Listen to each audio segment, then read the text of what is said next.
Nous allons voir dans ce tuto la correction des automatismes du brevet 2026 en Amérique du Nord.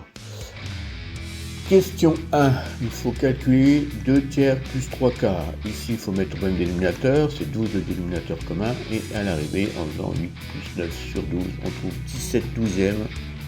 C'est la réponse à la question 1. Question 2, on a un article de 45 €, il subit une réduction de 10%, et il faut trouver son nouveau prix. Donc il faut multiplier 45 par 10% et l'enlever de 45, ça fait 45 moins 4,5 et ça fait 40,50 €. Donc le prix après réduction de 10% sera de 40,50 €. Question 3, on a un dessin, il faut trouver la nature du quadrilatère. Ici on s'aperçoit que les diagonales se coupent en leur milieu, donc c'est un parallélogramme. Et de plus, on voit que les diagonales ont la même longueur. Or, un parallélogramme qui a des diagonales de même longueur, c'est un rectangle. Donc la réponse B, c'est un rectangle. Question 4, il faut résoudre l'équation. Donc on transpose le moins 15, ça fait 5x égale 20 plus 15, et puis après on a 5x égale 35, donc on divise par 5 et on trouve 7. La solution de l'équation est 7. Question 5, on a un repère, il faut trouver l'abscisse du point A. On fait un déplacement horizontal de moins 4, donc l'abscisse de A est moins 4. Et il faut trouver ensuite les coordonnées du point B. On fait un déplacement horizontal de moins 2 et un déplacement vertical de moins 1.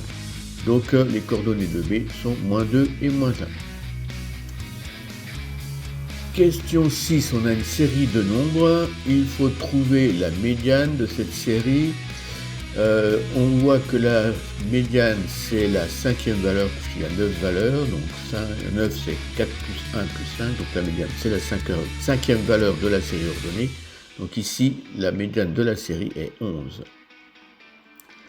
Question 7, on a un triangle rectangle, il faut trouver quelle est la formule qui convient pour calculer la longueur AB. Alors on sait que le triangle est rectangle en A, on connaît l'angle ABC, on connaît BC, la longueur BC qui est l'hypoténuse, et on cherche AB qui est le côté adjacent à l'angle ABC, donc il faut utiliser le cosinus. Et on a donc cosinus 60 égale AB sur 5, donc AB égale 5 fois cosinus 60. Pour la dernière question, question 8, donner un diviseur de 387 autre que 1 et lui-même.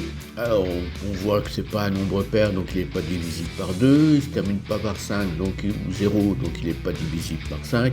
Donc il faut regarder si c'est divisible par 3 ou par 9 par exemple.